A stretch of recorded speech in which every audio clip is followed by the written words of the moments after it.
Major funding for these programs is provided by HSH Nordbank and First American Title Insurance Company of New York, Perfect Building Maintenance, Allied Partners, Greenberg Traurig LP, the Moynihan Group. Additional funding is provided by Antares Real Estate, Arbor Realty Trust, C.B. Richard Ellis, City Habitats, City Investment Fund, Cushman & Wakefield, Eastern Consolidated, Essex Capital Partners, Fremont Investment and Loan, James D. Kuhn Real Estate Institute at Syracuse University, Massey Knackle Realty Services, Meridian Capital Group, McSam Hotel Group, Must Development LLC, Newmark Knight Frank, Palin Enterprises, Rosenthal and Rosenthal Inc., Swig Equities, the Engel Berman Group, Titan Capital, the Wickoff Group, YL Real Estate Developers, Extreme Contracting and Deconstruction.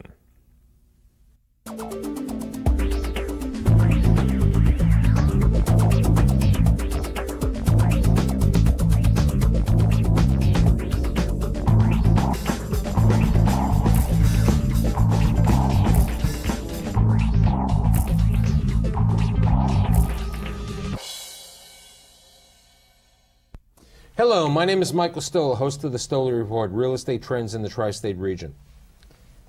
4 young guys, all under 30. It used to be under 40, under 30, and they've been in the real estate business.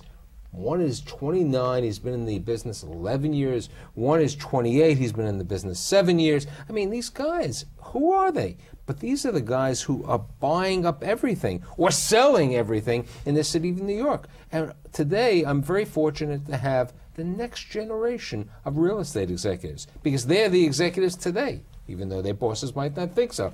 I'd like to introduce Will Silverman, Managing Director Studley, David Peretz, Director of Acquisitions, East Coast for Broadway Partners, a returnee on the other side, Josh Samir, Principal of Capstone Equities, and last but not least, David Schoenbrown, Managing Director at S.L. Green Realty. So I have I want to talk about real estate, but I want to maybe get an idea. Why do you go into real estate? I'll ask you first. I think for myself, my father, Garmento, in the city his whole life, come in for the Thanksgiving Day parade, steal the tall buildings. It just seemed interesting. And then in college, my roommate, his father worked for Sheldon Solo, building some of the best buildings in the city. He worked for Sheldon Solo? He worked for Sheldon Solo. My roommate's father. Very few people could ever work a long time for Stephen Cherniak's one of the longest employees there. That's exactly right. And Stephen got me excited. He would tell me about the deals he was doing. It just sounded really interesting. So majored in real estate in college, and kind of pursued that right away after. Josh? Similar. My father's in the jewelry business by background, and he urged me at a very young age to work for one of his friends who's a regular on your show, Joe Moynihan. I worked for him since '96, and went on my own in 2003. And I also went to NYU to study real estate. And it's a great business, and there's so many challenging and exciting aspects of it, and this obviously has been a great time for all of us to be in it. David? I've always had a great interest in real estate. My father, growing up, had a consulting practice that focused on real estate, so growing up, the dinner table conversation was always about real estate. It wasn't about schmatas. It was not about these guys, but... Hey, the lingerie business has its pluses. That's right. That's exactly right. But so we always talked about real estate, so I grew up kind of around it, really enjoyed it, wrote my college thesis about REITs, and then kind of when it was time to work, said, you know what, I want to work in something I've always been interested in and kind of grew up around, so that's what drove me to it. You will? Both of my parents were in the jewelry business, but my father was a leasing broker a long time ago and still had a lot of friends from that business when I was growing up, and just it was sort of the classic thing of just sitting there hearing the stories, and it seemed like an industry that that had a lot of interesting characters in it, and it seemed to be a place that attracted a lot of creative people but was still in the business world. So it's very interesting, the backgrounds, but what's more interesting is that, we have two guys here who are like the 800-pound gorilla. You, David, We have two Davids over here. You know, sometimes one time I had 5 Davids, so it was really bad. But David over here, you're with S.L. Green. S.L. Green is the largest owner of office buildings in New York City today. Correct. The other David, you're with Broadway Partners, who in the last couple of years, and I know you have another acquisition coming up, you own close to 6 million square feet of office space. How many square feet of office About space? 24 million. So 24 million. And you, on your new entity, you just recently, but you've owned over the years how many? About 4.5 million square feet. 4.5 million. So, you know, I got 30 million, 6 million, I got 40 million over here, and you've traded over the last couple of years. Probably pushing up on 10 million feet. So I got 50 million. So you guys, I would say, really like the office market. Do you think the office market is overextended? Do you think these prices that some people are paying, present company included, not excluded, okay, present company included, are too high? I mean, last year, $1,000 a foot, no one ever thought it was going to be $1,000 a foot, right, Will? I think that's the case, but you know, it's funny when you look back at a lot of the deals that are the deals that got people talking about how crazy the pricing was. I mean, when Harry Macklowe bought the GM building, everyone thought that his pricing was crazy, and it turned out to be one of the biggest home runs in the history of New York real estate. But I think part of the Harry Macklowe GM building there's a story behind that. There's a story on certain buildings, and you know, he was able to figure out how to get additional space on the retail. He saw value that others mean, didn't. He sure. saw a substantial. Nobody. I still remember being at some event when they said Harry got the building. Everybody was saying, "Oh." I mean, you know, but you know, and then he took that retail where the Apple stores, which was dead for 25 years, that nobody was going there. But you know, there were the guys from Dubai, the other people who've been buying buildings. You know, they have cheap money, but you're a publicly held company, and you have your funds are from investors, and your funds are from investors. So you have different requirements. What are your investors looking for? What does the public want? They want to see a return of capital. I mean, I think guys are looking for deals, and our returns to date have been well north of 30%, close to 40% overall since our hold. And you know, we've been in business 7 years now, and you know, granted the market's been strong, but you know, we've found opportunities. We found the buildings that had challenges, repositioned them, and been able to you know, make some moves. But I think the reason, you know, for example, why Broadway loves New York and loves office product here is you know, the rents. It's an island, Michael, as you said many times on your show, and you know, just lack of new supply. And when you have demand growing, even if it's less than, you know, some of these Sunbelt areas down south and in the west, it doesn't matter. If you just have limited supply and basically coming online now, the buildings that are coming up soon, New York Times, Bank of America, they're all pre-leased. It doesn't matter. There's nowhere for these guys to go, and you can raise the rents. And you know, you could really jack rents that way. Yeah, I think I agree. We love the New York fundamentals. I think that's why we focus our entire company. I mean, most of our market cap is based on New York City assets, and we love the strong fundamentals of, you know, it's supply constrained. There's a lot of demand right now, and we think there's tons of growth, and that's why I think the sales market is so strong right now. Is if you look at the rental growth in the city, it's so strong, and the mark-to-market in New York versus other markets is dramatic, and I think that's why when people look at the cap rates people pay, the per foots, it's tough to look at that because the in-place rents are so far below the current market rents. But wasn't part of this, in a lot of these deals, really created by some lenders giving a little too much money? I mean, I'm not saying on your deals, but you know, there have been other investors out there that you've sold to, or you've bought and sold buildings, who have leverage. You know, I still remember doing in my NYU panel, or even one of my shows, I said, how much do you have to put in? The guy said, hey, I could put 2 to 3%. I mean, what's happening today with the tightening of the capital markets? You know, just from my own standpoint, a business model that I used to work on had a lot more leverage, but as we see the changing environment, what I've tried to do now is team up with large institutional players, and there are so many of them out there, Michael, and they have so much money sitting in these large funds that they just have to place. And because of that, you know, this craziness in the acquisitions, I believe will continue at a very similar pace for, you know, the next 12 to 18 months for sure. But, you know, there are different markets. S.L. Green, for many years, really didn't have anything in Lower Manhattan. You, with Capstone, with your recent purchase of 14 Wall Street, with some of the properties that Zamir Equities had, you always had an interest in Lower Manhattan. Broadway, until recently, never had a desire. Will, I don't know if you've really ever sold properties in Lower Manhattan that much. Lower Manhattan was the low-cost alternative. Today, you just made a commitment. You're always committed in there, but you guys aren't. Why don't you like Lower Manhattan? I mean, I don't want to say that, but from the perceived strength, it looks to me that S.L. Green, Tishman Speyer, Vornado, they aren't that keen on Lower Manhattan. We've invested in Lower Manhattan before, and I think we've made good profits in Lower Manhattan. I still think we believe that the strength of the city is in Midtown. And that's really the market we try to dominate and really have the biggest force in. We think that has the best demographics, the best potential for rent growth.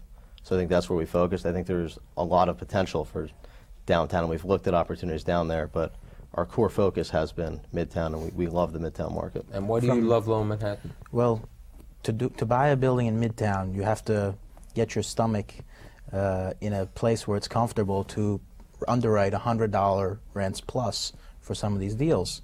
And even though we clearly see that's happening today, it's very hard to feel comfortable putting triple digits in your pro forma. And I feel much more comfortable that I know when I can buy something and have $40, $50, $60 rents, even though it's downtown. I but personally... one has to remember, when you bought buildings, you were $20 rents. I mean, the world has changed. I mean, You're right. Lower Manhattan, you had a 30% vacancy factor. I mean, we're at less than... But you also have the largest rent differential in 30 years, percentage-wise, between downtown and Midtown. And that's why I feel that that gap needs to, tighten. And hopefully we will position ourselves in such a way that when it tightens, we do better. So that's where... I mean, for us, Broadway made its first purchase just recently, 100 Wall Street. We're extremely bullish on the downtown market. And like David said, we still think the strength of the real market is in Midtown. However, you kind of look and, like Josh said, the differential is just tremendous. And right now, if you're a tenant and you're paying $45, $50 and you're at a space on 3rd Avenue and your lease comes up and they tell you it's $80 space, well, that tenant, if it was a hedge fund, people said, okay, I just write another check, no big deal. But that guy's got a budget and it doesn't work. So where's he go? He's going to go downtown before, in our opinion, before he starts going to Jersey or Long Island City. So that tenant moves down. And 100 Wall, wonderful product. And those kind of spaces, we think we're going to see tremendous rent growth. I agree with you, and this was a topic of a show, and a lot of my, guess what I always try to concentrate on, even when I do residential, is that I bring out the fact that, not everybody is a hedge fund. Not everybody can afford to live. And I think what Will said before, prior to the show, what do you say about Manhattan? Well, I think what's happening in Manhattan is that it's becoming a city that's going to be populated by and will only employ wealthy professionals, because whenever a company... But that's terrible. I'm not saying it's for better or for worse, but it's what's happening. I mean, whenever companies that employ high-paid professionals try to move out of the city, they face mass attrition. It happened to Goldman Sachs when they tried to go to New Jersey, and it happened to MetLife in Long Island City, and MetLife is a decidedly less sexy employer. MetLife, I hate to disagree with you.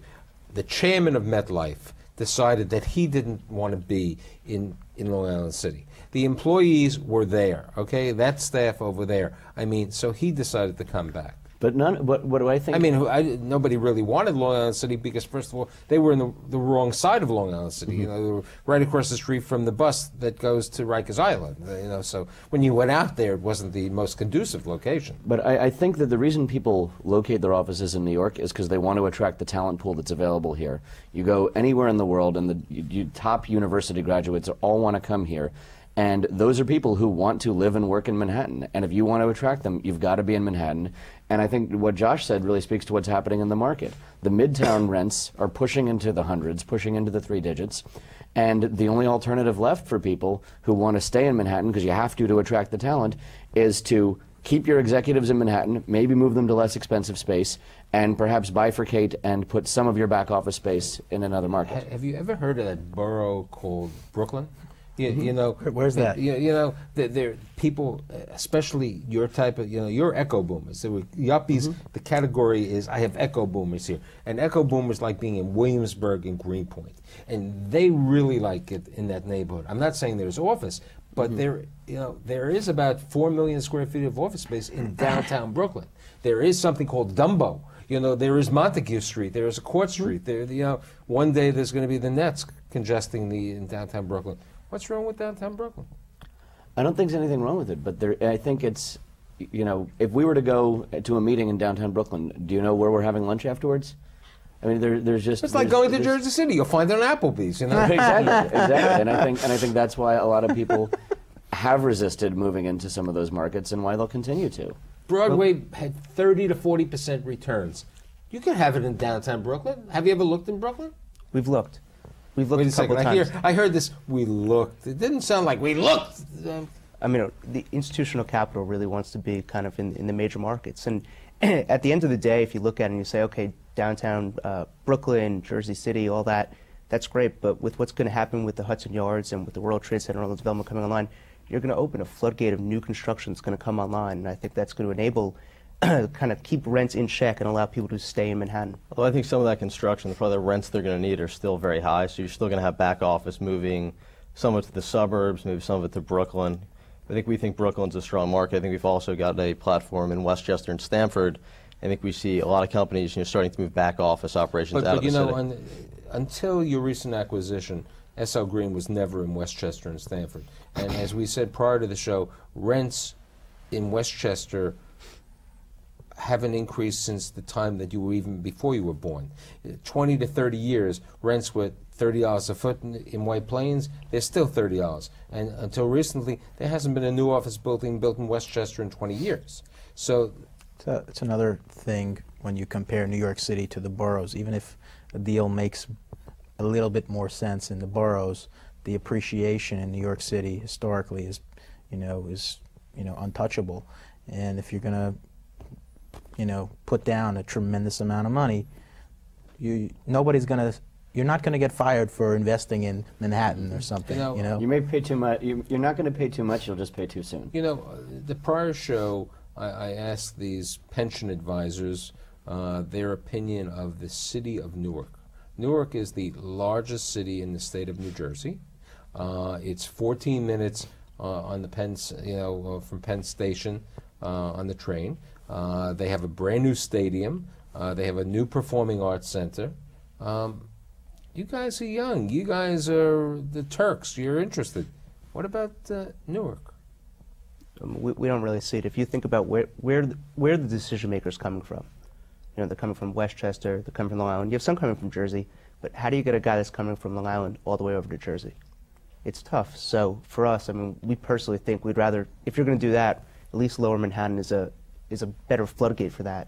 It allows people to get down there a little bit quicker, and it's more conducive to being right in the middle. Josh, you're a pioneer. You've been a pioneer in Lower Manhattan.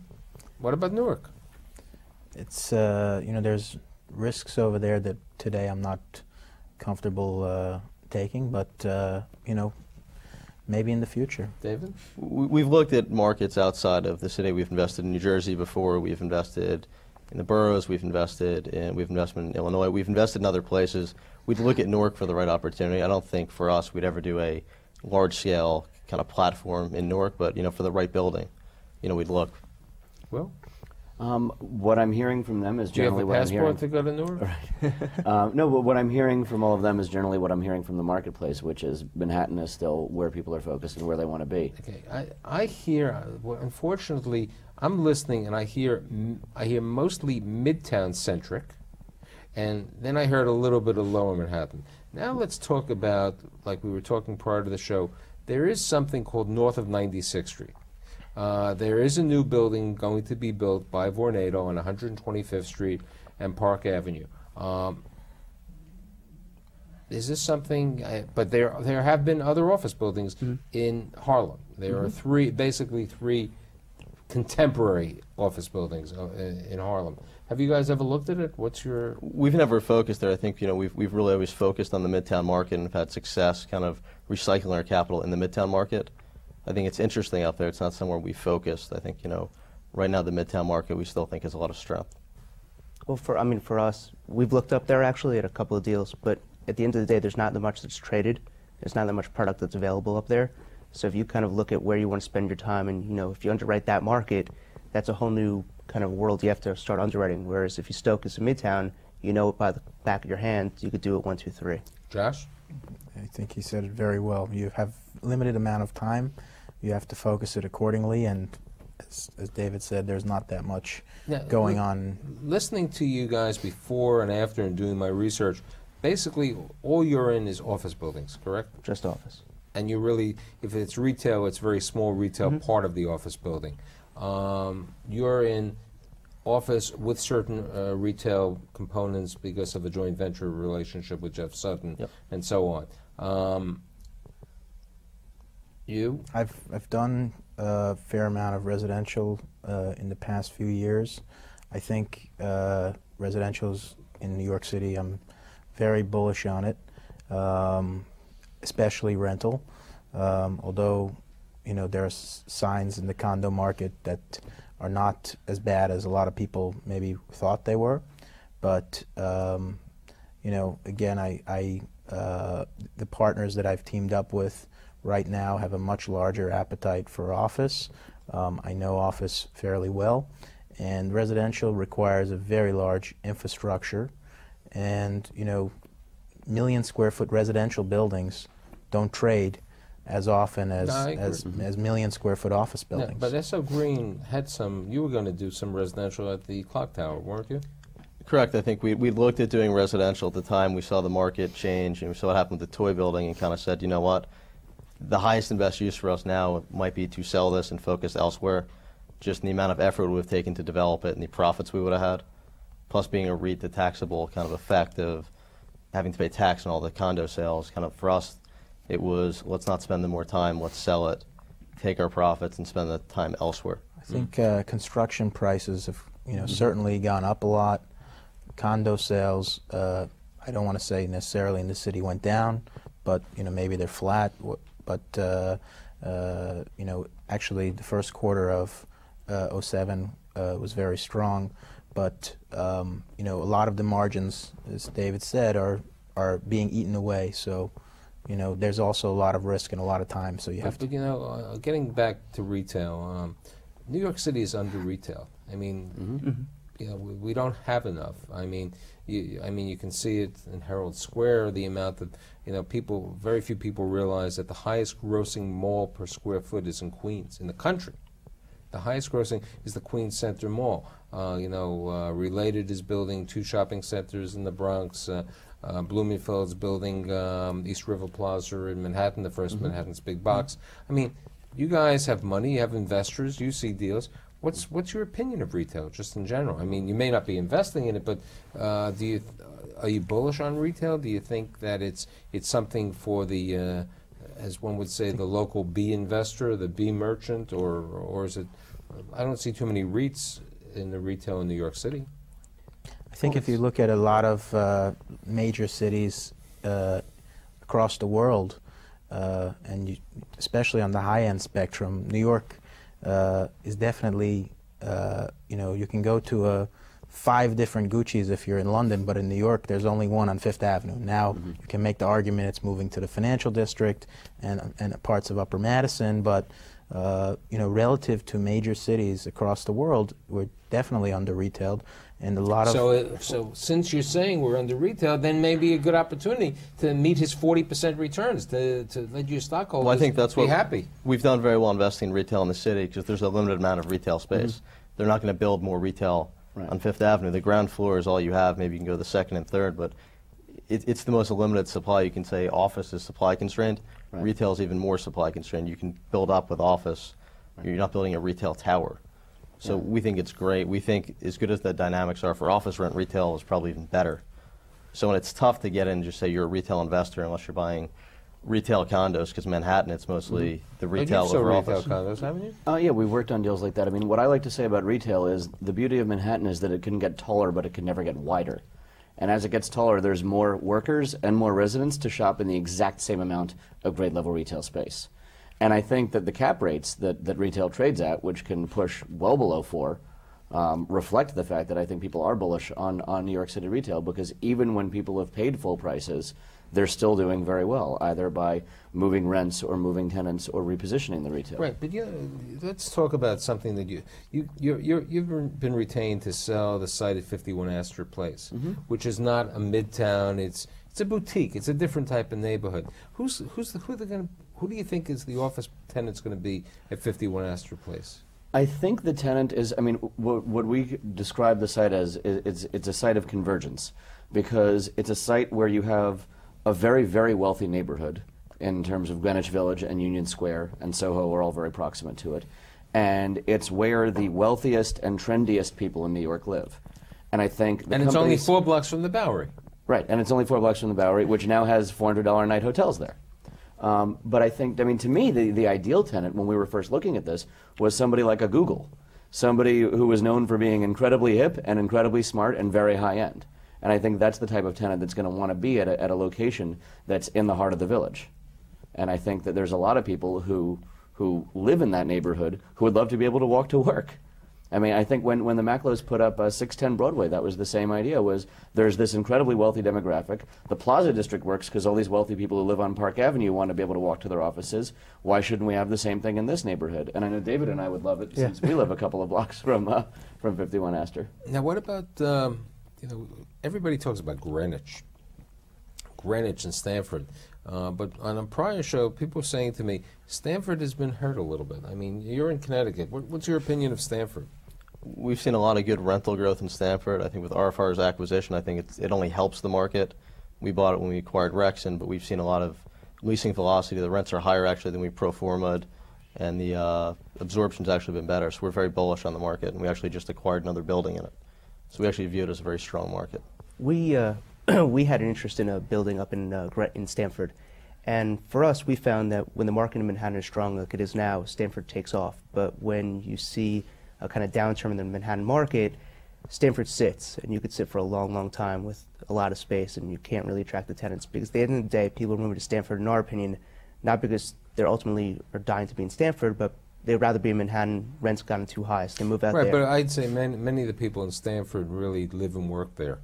I mean, you don't have many people cross-commuting. Some people go up to White Plains. You do have a lot of people, actually. Right. We used to be in Greenwich, Connecticut, in a building we own, Pickwick Plaza. And in the time that we were on that train, the commuter train from New York to Greenwich in the morning became a peak train. Really? Because there were so many people going back and forth. Especially, you have a lot of executives that live up in Greenwich, live up at Darien, or up there, and the young people are taking the train back and forth. And speaking of young people, I'm very fortunate that I had 4 very young, 4 very dynamic individuals today on my show. I'd like to thank Will Silverman, David Peretz, Josh Zamir, and last but not least, David Schoenbraun. Next week, we're going to talk about something we didn't talk about. We're going to talk about the credit crunch affecting real estate today. See you next week. Thank you.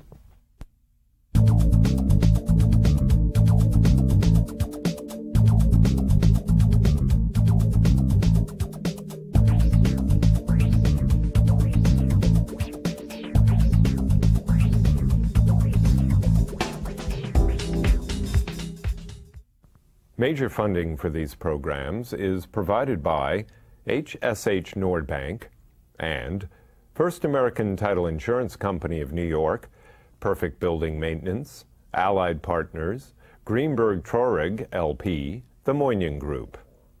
Additional funding is provided by Antares Real Estate, Arbor Realty Trust, C.B. Richard Ellis, City Habitats, City Investment Fund, Cushman & Wakefield, Eastern Consolidated, Essex Capital Partners, Fremont Investment and Loan, James D. Kuhn Real Estate Institute at Syracuse University, Massey Knackle Realty Services, Meridian Capital Group, McSam Hotel Group, Musk Development, LLC, Newmark Knight Frank, Palin Enterprises, Rosenthal and Rosenthal, Inc., Swig Equities, the Engel Berman Group, Titan Capital, the Wickoff Group, YL Real Estate Developers, Extreme Contracting and Deconstruction.